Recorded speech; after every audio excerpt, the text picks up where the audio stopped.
right, Georgia still the number one team in the country in both the coaches and AP poll. They did get penalized in the AP poll.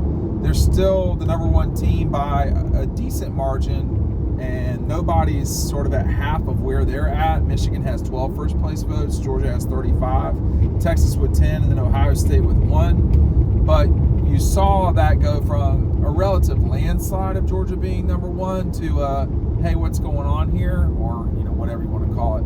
That's what's going to happen. There's a lot of reaction on nationally televised games, and for Georgia, they didn't play as well as you really need to hold on to every first place vote. I saw someone vote for Florida State number one. I'm not sure how you can really justify that with what we've seen out of Florida State so far this season, but I digress. So it went Georgia, Michigan, Texas, Ohio State, Florida State at 5, Penn State, and then Wisconsin, and then UW at 6 and 7. Oregon, USC, and Notre Dame closing out the top 10. Georgia now is going to play multiple teams that are ranked in the top 25 as of this week. Now, to some degree, you swapped one out for the other with Florida falling out, but you still have Georgia and Missouri, who is ranked. Let me just do it in order, actually. Kentucky is at 20, which is the clash this week. Mizzou at 21, Tennessee at 22, and then Ole Miss is hanging out at 16 after a win over a back and forth win for the Rebs over LSU. So a wild weekend of college football concludes. I'm trying to make the camera not move up and down so much, but we're just going to have to deal with it. It'll be fine. I think this is probably right. I think for folks who are moving Georgia off of their number one, I don't have an issue with that necessarily. I don't know that there's someone out there that you're sitting there saying, oh, this is the team that definitely, should pass Georgia. Michigan played their best game of the season so far, but I think they played one league game, and it will get a little bit more serious for Michigan. They really have not played a tough schedule, but I would still have them ranked pretty high. They've proven a lot over the years. So far, they look pretty good. But, if you're Georgia, you got a real opportunity this weekend. I mean, you really do. You've got, Kentucky, ranked Kentucky, undefeated Kentucky coming into town. You are the number one team in the country again. For a top 20 team to come into Sanford and get out with a win, that's not been super common for teams against Kirby Smart. Tennessee did it in 16 on a Hail Mary play. I don't think anybody else has done it, but that's going on memory because Georgia's not lost at home since 19. And obviously they played some big games in that time since then. Mississippi State, in 17. South Carolina in 17, I think was ranked. They might not have been. You can go through the litany of games they've played against ranked teams and just anybody. It's been hard to beat Georgia and Athens, mainly because the players are better than the other team, I would say, more than anything. But, it's a real opportunity against a Kentucky team that's, good and has played well. They've not played perfect, but I think right now in college football, you start talking about these rankings and who's in the top 10, with Penn State really struggling yesterday against Northwestern. Oregon had a hard game against Stanford. I mean, they did not play well in the first half against Stanford at all. USC letting Colorado come back on. I mean, Colorado is a great story. They may or may not be an 8-win team. They may well be just a 7-win team. And, you're going to look back on that and wonder, well, the fact of the matter is, Oregon played on the road in conference play at Colorado. Georgia played on the road in conference play at Auburn. Oregon played on the road at Stanford.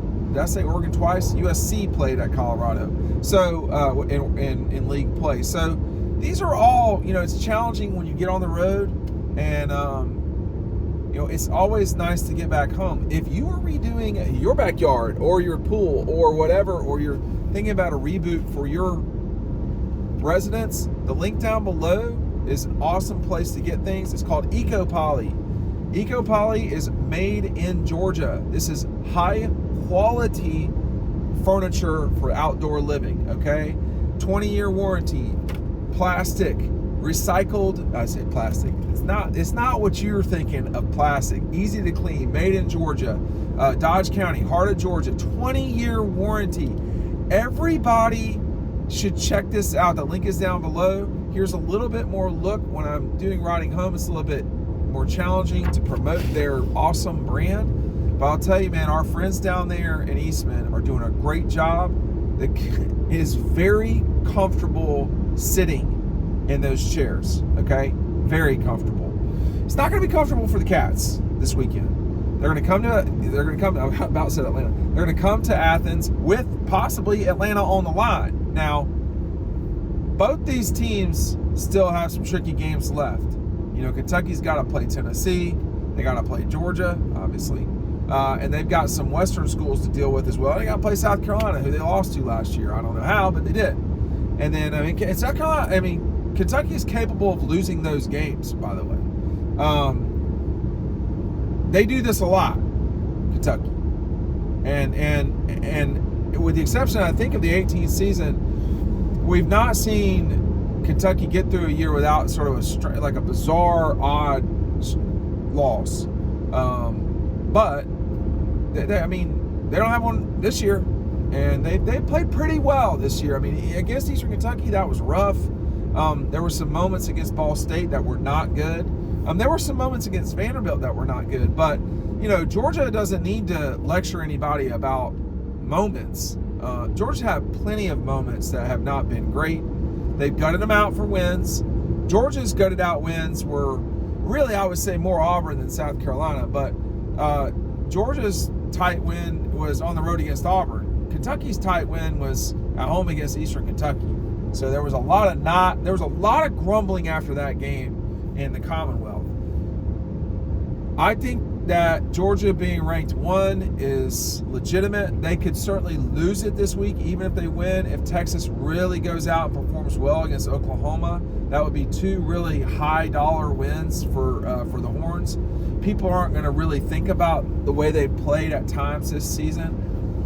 The fact of the matter is, there's just too many teams that are not playing great ball, and that just may be a flawed season, and that's okay.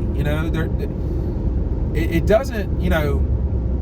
NIL isn't taking away Brock Bowers' superb performance on Saturday at Auburn. It doesn't accentuate it, but it doesn't take it away. And when they're striking up the band, nobody's worrying about the transfer portal. So college football is right now being watched more than ever before, which is really saying something. And seems to be, the product is not quite as good as last year. I think that may not be completely true. I think what's happening right now is there's not a clear-cut top 4 the way there has been. I think if you're going to argue that Florida State is in your top 4, I don't know that you can say that. So that's what I mean to say is I'm not sure you can say anybody is a top 4 for sure. The folks at ESPN, I read them to keep the pulse on things. They all have Georgia in the playoff, but they don't all have them at 1, which is probably sensible. They don't all have, Florida State. They don't all have Michigan. They don't all have Ohio State.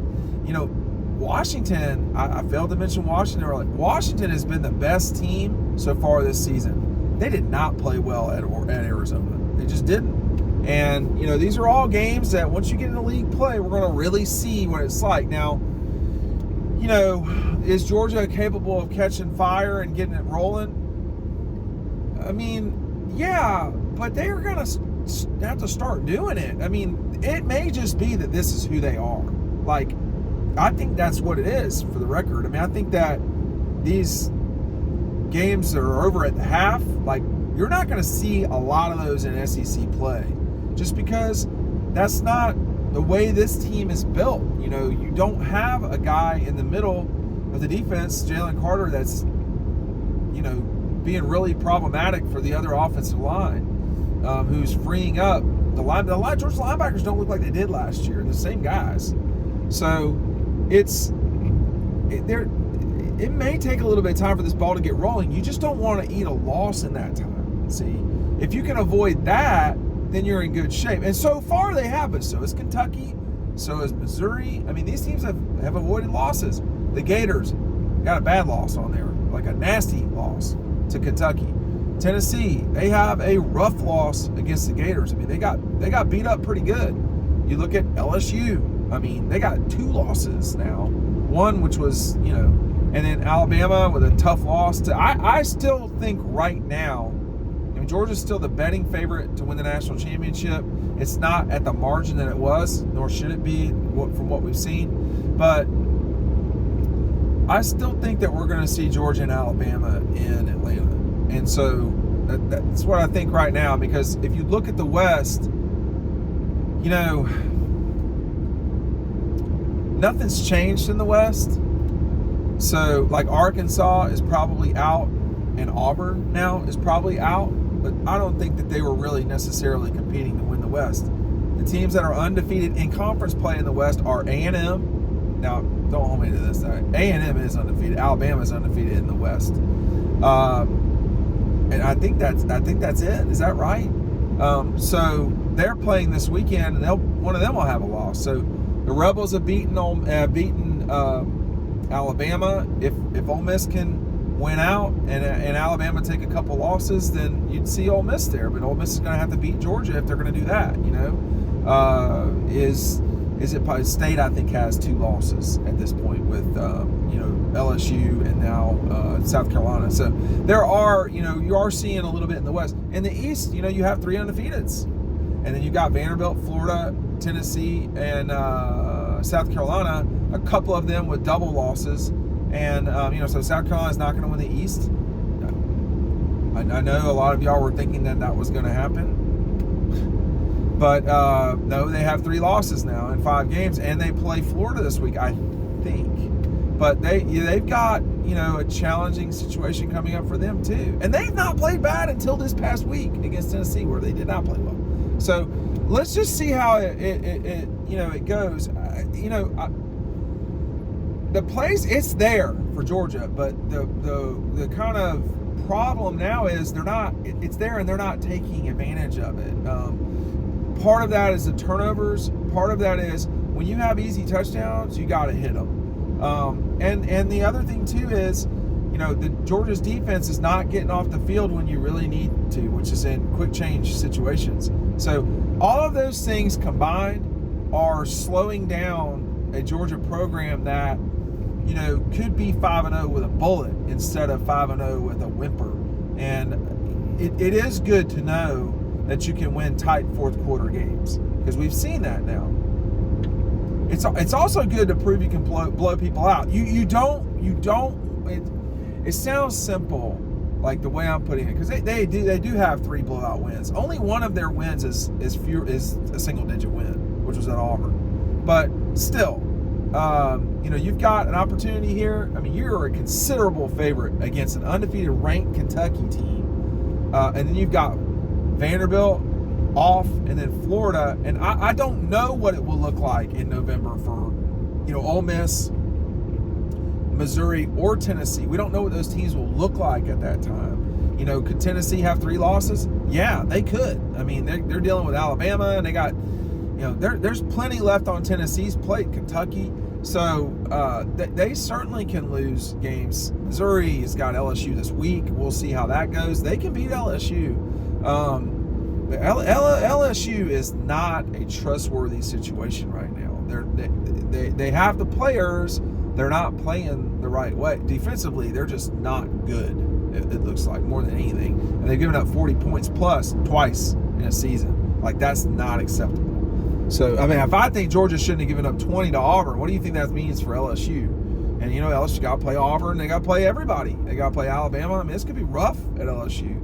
So, we still have a long way to go, but this is a critical week for Georgia heading on to a game against Kentucky where you really can take total control of getting to Atlanta.